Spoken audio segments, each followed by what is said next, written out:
Hello friends, welcome to study IQ. आज का video Lucent series में भौतिक विज्ञान के सेक्शन का है। तो जो भी चैनल में नए हैं प्लीज़ चैनल को लाइक और सब्सक्राइब कर लीजिए। और जो भी अभी तक chapter wise math, chapter wise reasoning और इतिहास, भूगोल और टॉप 25 जीके का एमसीक्यू वीडियो नहीं देखे हैं तो प्ले लिस्ट में जा करके आप उन्हें कम्प्लीटली देख सकते हैं। तो स्टार्ट करते हैं आज का वीडियो। तो आज का वीडियो भौतिक विज्ञान के इंट्रोडक्शन के बारे में है। तो इसका क्या है, भौतिक विज्ञान विज्ञान की वह शाखा जिसमें द्रव्य तथा ऊर्जा और उसकी परस्पर क्रियाओं का अध्ययन होता है। मतलब यह है कि भौतिक विज्ञान में द्रव्य यानी कि मैटर और एनर्जी का जो है उसका अध्ययन करेंगे और इन दोनों में क्या संबंध है उसके बारे में अध्ययन करेंगे। तो चलते हैं नेक्स्ट। तो हमारे नेक्स्ट क्या है, मात्रक। मात्रक किसे कहते हैं? तो किसी राशि के मापन के निर्देश मानक को क्या बोला जाता है? मात्रक बोला जाता है। अब मात्रक कितने प्रकार के होते हैं? मात्रक दो प्रकार के होते हैं, एक होता है फंडामेंटल यूनिट, एक होता है ड्राइव्ड यूनिट। तो चलते हैं हम नेक्स्ट क्या है, फंडामेंटल यूनिट। तो यहाँ पे टोटल फंडामेंटल यूनिट का संख्या कितना है? तो टोटल फंडामेंटल यूनिट का संख्या 7 हो जाएगा, ठीक है। और ये कौन कौन सा है? तो पहला है लंबाई। लंबाई क्या हो गया? ये फंडामेंटल यूनिट है, मूल राशि है। तो ये क्या हो जाएगा? मूल मात्रक है। तो ये क्या हो जाएगा? लंबाई का एसआई मात्रक क्या हो जाएगा? मीटर हो जाएगा। और उसको कैसे संकेत करेंगे? तो उसको एम से संकेत करेंगे, ठीक है।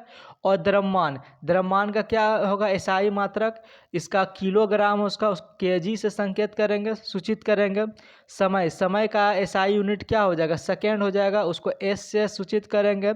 उसी तरह से क्या है, ताप का एसआई मात्रक क्या होता है? केल्विन, और उसे के से सूचित करेंगे। और विद्युत धारा का एसआई मात्रक क्या होता है? एम्पियर, उसे ए से सूचित करेंगे। और ज्योति तीव्रता का एसआई मात्रक क्या होता है? कैंडेला, और उसे सीडी से सूचित करेंगे।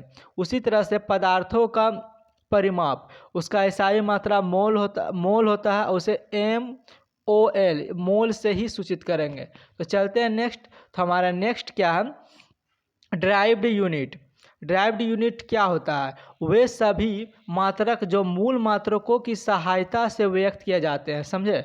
जो कि मूल मात्रक जो है, जो भी 7 मूल मात्रक पड़े उसकी सहायता से, उसके हेल्प से अगर वो चीज़ व्यक्त किया जाता है तो उस प्रकार को क्या बोलेंगे? ड्राइव्ड यूनिट बोलेंगे। और क्या चीज़ है? अब बहुत लंबी दूरी को मापने के लिए किसका यूज करते हैं? तो प्रकाश वर्ष। ऐसे नॉर्मली दूरी को मापने के लिए क्या करते हैं? मीटर रहता है, एसआई यूनिट क्या है? मीटर। लेकिन बहुत दूरी हो जाएगा तो क्या यूज करेंगे? प्रकाश वर्ष यूज करेंगे, ठीक है।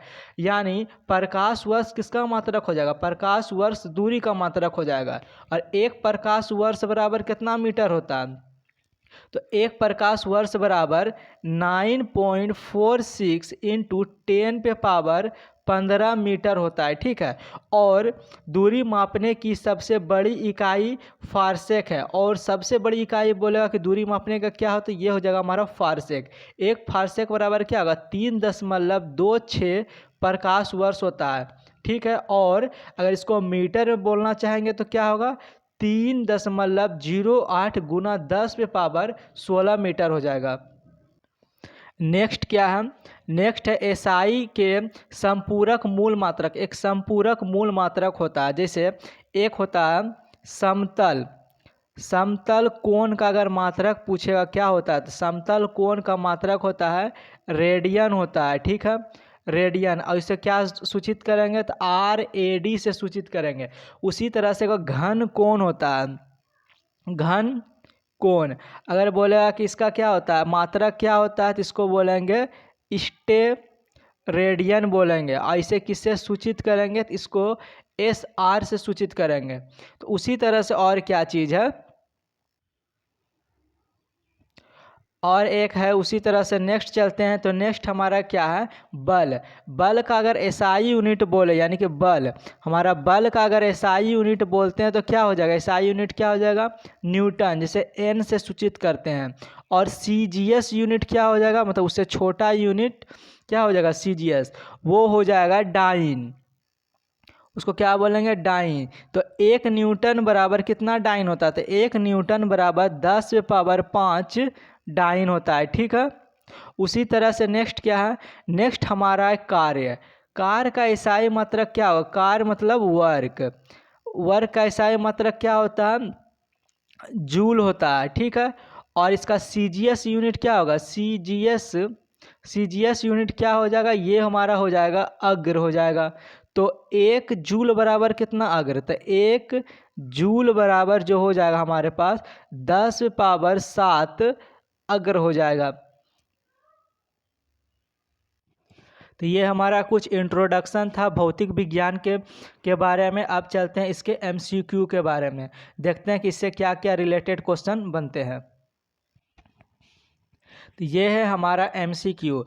ये एमसीक्यू में पहला क्वेश्चन क्या है, उस भौतिक राशि जिसमें केवल परिमाप होती है उसे क्या कहते हैं, जिसमें केवल परिमाप होती है और दिशा क्या होगा, दिशा क्या होगा, नहीं होगा, उसको क्या बोलेंगे, अदिश राशि। और इस टाइप के जो राशि है उसका क्या क्या एग्जाम्पल हो सकता है, तो पहला एग्जाम्पल क्या हो जाएगा, द्रव्यमान हो जाएगा, हमारा पहला एग्जाम्पल द्रव्यमान हो जाएगा।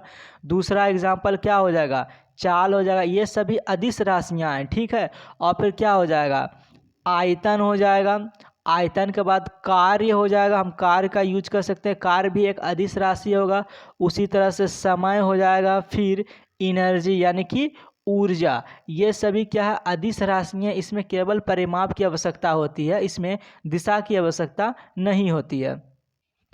तो चलते हैं नेक्स्ट क्वेश्चन। तो हमारा नेक्स्ट क्वेश्चन क्या है, भौतिक राशियाँ जिसमें परिमाप और दिशा दोनों की आवश्यकता होती है उसे क्या कहा जाता है, तो उसे सदिश राशि कहते हैं। जैसे अभी अदिश राशि था उसमें क्या था, केवल परिमाप था और दिशा नहीं था। सदिश में क्या हुआ, परिमाप और दिशा दोनों होगा। तो इसका क्या क्या एग्जाम्पल है, इसका उदाहरण क्या है, इसका उदाहरण हो जाएगा वेग।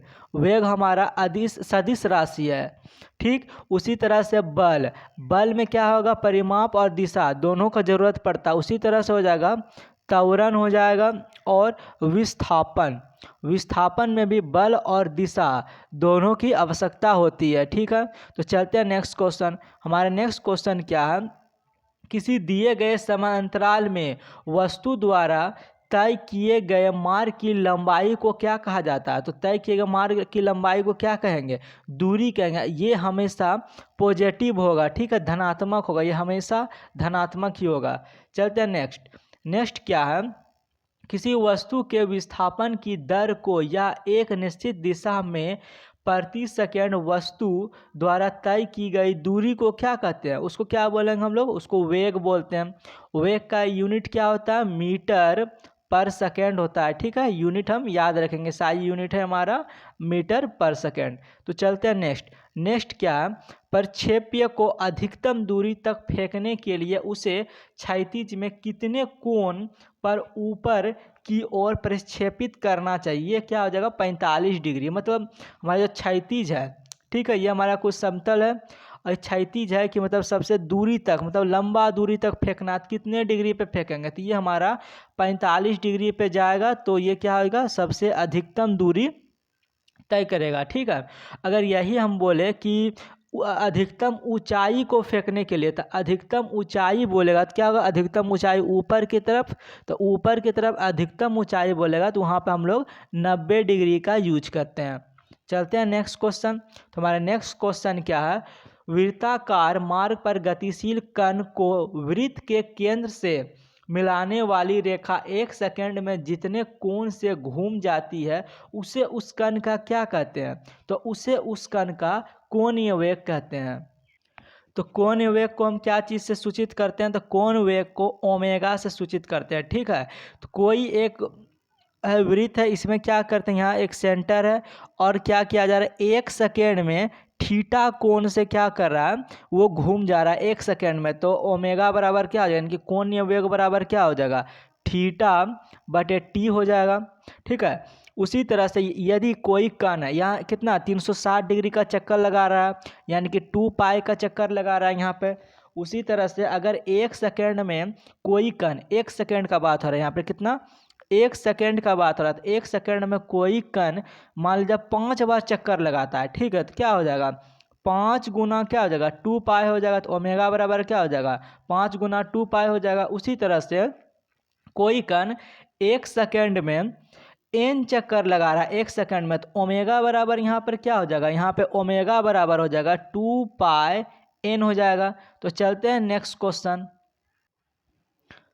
तो हमारा नेक्स्ट क्वेश्चन क्या है, यदि कोई वस्तु विराम अवस्था में है तो वह विराम अवस्था में रहेगा यदि वह एक समान चाल से सीधी रेखा में चल रही है तो उसी ही चलती रहेगी तब तक कि जब तक उस पर कोई बाहरी बल कार्य ना करे।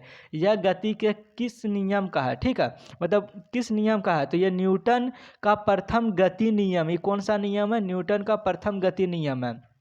चलते हैं नेक्स्ट क्वेश्चन। तो नेक्स्ट क्वेश्चन क्या, बल का एसआई मात्रक क्या होता है, तो बल का एसआई मात्रक क्या होता है, न्यूटन होता है। और सीजीएस मात्रक क्या होता है, सीजीएस मात्रक हम बताएं अभी तुरंत, तो क्या होता है वो डाइन होता है। तो 1 न्यूटन बराबर कितना डाइन हो जाएगा, तो 1 न्यूटन बराबर क्या हो जाएगा 10⁵ डाइन हो जाएगा। चलते हैं नेक्स्ट क्वेश्चन। तो हमारा नेक्स्ट क्वेश्चन क्या है, चलती हुई मोटर गाड़ी के अचानक रुकने पर उसमें बैठे यात्री आगे की ओर झुक जाते हैं, यह किसका उदाहरण है, तो यह जड़त्व का उदाहरण है। चलते हैं नेक्स्ट क्वेश्चन। हमारा नेक्स्ट क्वेश्चन क्या है, किसी वस्तु के द्रव्यमान तथा यहाँ पे क्या हो जाएगा वेग हो जाएगा, ठीक है, यहाँ पे हो जाएगा वेग, द्रव्यमान तथा वेग, ठीक, वेग वेग के गुणनफल को उस वस्तु का क्या कहा जाता है, तो उस वस्तु को क्या कहेंगे संवेग कहेंगे। तो संवेग को क्या से सूचित कर सकते हैं हम लोग, तो संवेग को अगर हम P से सूचित करते हैं तो क्या हो जाएगा वस्तु का द्रव्यमान m और उसका क्या हो जाएगा वेग, वेग का गुणनफल क्या हो जाएगा v हो जाएगा। तो संवेग बराबर क्या होगा mv हो गया, ठीक है। और अगर इसका हम एसआई यूनिट के बारे में अगर डिस्कस करते हैं तो ये जो द्रव्यमान है उसका एसआई यूनिट क्या होता है, इसका केजी होता है, और गुना और वेग का गुणन क्या होता है, यह होता है मीटर पर सेकेंड। तो अगर एसआई यूनिट अगर संवेग का अगर एसआई यूनिट पूछा जाए तो क्या हो जाएगा केजी मीटर पर सेकेंड हो जाएगा। तो चलते हैं नेक्स्ट क्वेश्चन। तुम्हारा नेक्स्ट क्वेश्चन क्या है, बल का व्यंजक किस नियम से प्राप्त होता है, तो इसका राइट आंसर हो जाएगा न्यूटन के गति के दूसरे नियम से। तो बल का व्यंजक क्या होता है, तो बल का व्यंजक होता है F बराबर ma होता है, ठीक है, जहाँ पे m क्या मास है यानी कि द्रव्यमान है, और a क्या a त्वरण है, और त्वरण का एसआई यूनिट क्या होता है मीटर पर सेकेंड स्क्वायर होता है, मास का एसआई यूनिट क्या होता है केजी होता है, ठीक है। तो चलते हैं नेक्स्ट क्वेश्चन। हमारा नेक्स्ट क्वेश्चन क्या है, जब कोई बड़ा बल किसी वस्तु पर थोड़े समय के लिए कार्य करता है तो बल तथा समय अंतराल के गुणनफल को उस वस्तु को क्या कहते हैं, तो उस वस्तु का क्या कहेंगे आवेग कहते हैं। तो आवेग का फॉर्मूला क्या हो गया, आवेग को अगर हम आई से सूचित करते हैं तो क्या हो जाएगा आवेग का फॉर्मूला क्या हो जाएगा बल गुना समय का अंतर, ठीक है, समय अंतराल हो जाएगा। और आवेग को एक चीज़ से और डिफाइन किया जाता है, एक होता है आवेग बराबर एक और होता है आवेग बराबर हम लिख सकते हैं संवेग में परिवर्तन, क्या हो जाएगा संवेग में परिवर्तन हो जाएगा, ये भी आवेग के बराबर ही होता है, ठीक है। तो संवेग में परिवर्तन क्या हो जाएगा आई आवेग हो जाएगा। संवेग को क्या हम लोग अभी पढ़े थे, तो एम भी पढ़े थे, ठीक है, और संवेग में परिवर्तन क्या हो जाएगा m2v2 माइनस m1 v1, इसका एक फॉर्मूला हो जाएगा। आप इसको क्या कीजिए नोट कर लीजिए कॉपी में। तो चलते हैं नेक्स्ट क्वेश्चन। हमारा नेक्स्ट क्वेश्चन क्या है, कपड़े सुखाने की मशीन और दूध से मक्खन निकालने की मशीन किस बल पर कार्य करता है, तो इसका राइट आंसर हो जाएगा अपकेंद्रीय बल पे कार्य करता है। तो चलते हैं नेक्स्ट क्वेश्चन क्या है, बल द्वारा एक पेड़ को एक अक्ष के परितः घुमाने की प्रवृत्ति को क्या कहते हैं, घुमाने की प्रवृत्ति को क्या कहेंगे बल आघूर्ण करेंगे। यहाँ पे क्या हो जाएगा पिंड हो जाएगा, मतलब कोई वस्तु हो जाएगा, ठीक है। क्या होगा बल द्वारा एक पिंड को एक अक्ष के परितः घुमाने की प्रवृत्ति को क्या कहेंगे बल आघूर्ण कहेंगे। और बल आघूर्ण क्या होता है, बल आघूर्ण का फॉर्मूला क्या है, बल आघूर्ण को हम टी लिखते हैं। तो क्या होता है कि कोई बल के परिता घुमा रहा है, कोई एक बिंदु है उसके परिता घुमा रहा है, क्या होगा उस पर हम क्या लगाएंगे, पहले बल लगाएंगे और क्या हो जाएगा, आघूर्ण भुजा हो जाएगा। आघूर्ण भुजा की वह कितनी दूरी से उस वस्तु को घुमा रही है। ठीक है, तो चलते हैं नेक्स्ट क्वेश्चन। तुम्हारा नेक्स्ट क्वेश्चन क्या है, जिस वस्तु के चारों ओर उत्तोलक की छड़ स्वतंत्रता पूर्वक घूम सकती है उसे क्या कहते हैं, उसे आंबल बोलेंगे। जैसे कोई एक छड़ है, ठीक है, ये एक छड़ है और यहाँ पे कोई बिंदु पे ये अटका हुआ है। ठीक है, नीचे एक बिंदु है वहाँ पे अटका हुआ है। ये छड़ क्या करेगा, ये जो बिंदु है, ये जो बिंदु है यहाँ से क्या होगा, ये चारों तरफ आसानी से घूम सकता है। तो इस बिंदु को हम क्या बोलेंगे, तो इस बिंदु को हम क्या बोलेंगे, आलम बोलेंगे। और इसको इंग्लिश में क्या बोलते हैं, इसके इंग्लिश में फलक्रम बोलते हैं। ठीक है, तो ये चीज़ को आप याद रखिए। चलते हैं नेक्स्ट क्वेश्चन। तो हमारा नेक्स्ट क्वेश्चन क्या है, 16वां क्वेश्चन क्या है, किसी वस्तु को उसकी संतुलित स्थिति से थोड़ा विस्थापित किया जाए और जब बल हटाते ही वह पुनः पुनः क्या होगा, पुनः अपनी वह पूर्व स्थिति में आ जाए, तो ऐसे संतुलन को क्या कहेंगे, इस प्रकार के संतुलन को क्या बोलेंगे, स्थायी संतुलन बोलेंगे। जब कोई वस्तु है, ठीक है, यहाँ पे कोई एक मार्ग है, एक पाथ बना दिया, यहाँ पर कोई एक वस्तु है, ठीक है, इस पे जब हम एफ बल लगाते हैं तो ये किधर होगा, इस दिशा में मूव करेगा, इस दिशा में मूव करेगा। और जैसे ही ये बल एफ बल को अगर हटा देते हैं हम, तो क्या होगा, ये यहाँ पर आएगा, जब बल लगाएंगे तो क्या होगा, वापस अपना यहीं पे आके रुक जाएगा।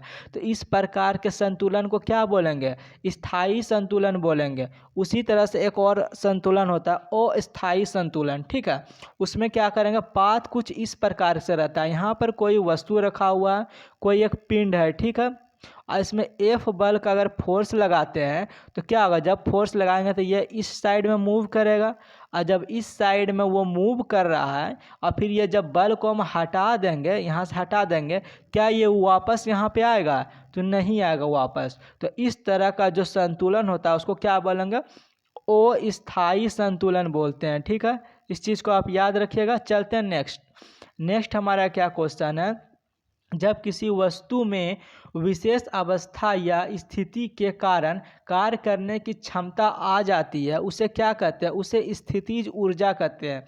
जैसे कोई वस्तु ज़मीन पर रखा हुआ है, कोई वस्तु है, ठीक है, ज़मीन पर रखा हुआ है, इसको 2 मीटर ऊपर उठा दिए, तो ये वस्तु अब कहाँ आ गया, ये वस्तु 2 मीटर ऊपर आ गया, तो इसका जो स्थिति हो गया, ऊपर चला गया, स्थिति पहले नीचे था वो ऊपर चला गया। तो स्थिति के कारण, स्थिति में परिवर्तन के कारण इसमें जो कार्य करने की क्षमता आई, कितना आएगा, कार्य करने की क्षमता P इक्वल टू क्या होता है, mgh होता है। स्थितिज ऊर्जा का फॉर्मूला ये था ना, mgh। m क्या द्रव्यमान है, g से क्या होता है, गुरुत्वीय त्वरण, जिसका वैल्यू होता है 9.81, और एच क्या होता है कि कितना ऊपर उठाएं, यहाँ पे 2 मीटर क्या हुआ, ऊपर उठाएं। तो इसके कारण से क्या हुआ, इसमें जो कार्य करने की क्षमता आ गई, उसको क्या बोलेंगे, स्थितिज ऊर्जा। अगर यही कोई वस्तु रहता और उसको गति कर रहा होता, उसमें जो कार्य करने की क्षमता आती, उसको हम क्या करते, उसको हम बोलते गतिज ऊर्जा, मतलब किनेटिक एनर्जी बोलते। उसका फॉर्मूला क्या होता है, हाफ एम भी स्क्वायर होता है। यहाँ पे एम क्या हो जाएगा, द्रव्यमान हो जाएगा, जो कि मतलब जितना कितना है वस्तु का द्रव्यमान है, और भी क्या हो जाएगा, ये वेग है कि वो कितना स्पीड से चल रहा है। ठीक है, तो चलते हैं नेक्स्ट क्वेश्चन। हमारा नेक्स्ट क्वेश्चन क्या है, ऊर्जा का ना तो उत्पन्न किया जा सकता है और ना ही नष्ट किया जाता है, इसे केवल एक रूप से दूसरे रूप में परिवर्तित किया जाता है। यह नियम क्या बताता है, यह ऊर्जा संरक्षण के नियम को बताता है। यानी कि किस नियम को बता रहा है, तो ऊर्जा संरक्षण के नियम को बता रहा है। तो चलते हैं नेक्स्ट क्वेश्चन। तो हमारा नेक्स्ट क्वेश्चन क्या है, विद्युत मोटर किस प्रकार के ऊर्जा का रूपांतरण करता है। तो विद्युत मोटर जो है ना, विद्युत ऊर्जा को यांत्रिक ऊर्जा में परिवर्तन करता है। तो चलते हैं नेक्स्ट क्वेश्चन क्या है, हमारा नेक्स्ट क्वेश्चन है, माइक्रोफोन किस प्रकार की ऊर्जा का रूपांतरण करता है। तो माइक्रोफोन ध्वनि ऊर्जा को विद्युत ऊर्जा में रूपांतरण करता है। ठीक है, उसी तरह से एक है सोलर सेल। हमारा सोलर सेल जो क्या हो जाएगा, वो हो जाएगा सोलर सेल सौर ऊर्जा को क्या करता है, विद्युत ऊर्जा में परिवर्तन करता है। और होता है विद्युत सेल, एक विद्युत सेल रासायनिक ऊर्जा को विद्युत ऊर्जा में परिवर्तन करता है। उसी तरह से सितार, अगर हम सितार की बात करते हैं तो क्या हो जाएगा, सितार जो है यांत्रिक ऊर्जा को किस में करता है, ये ध्वनि ऊर्जा में परिवर्तन करता है। तो आज का वीडियो हम यहीं तक रखते हैं। तो जो भी चैनल में नए हैं तो जल्दी से चैनल को लाइक और सब्सक्राइब कर लीजिए। और top 25 GK MCQ chapter wise math का वीडियो, चैप्टर वाइज रीजनिंग का वीडियो और लूसेंट का जितने भी सीरीज़ अभी हुए हैं वो सारा वीडियो प्लेलिस्ट में अवेलेबल है। तो आप वहां से जा कर के उस सभी वीडियो को देख सकते हैं।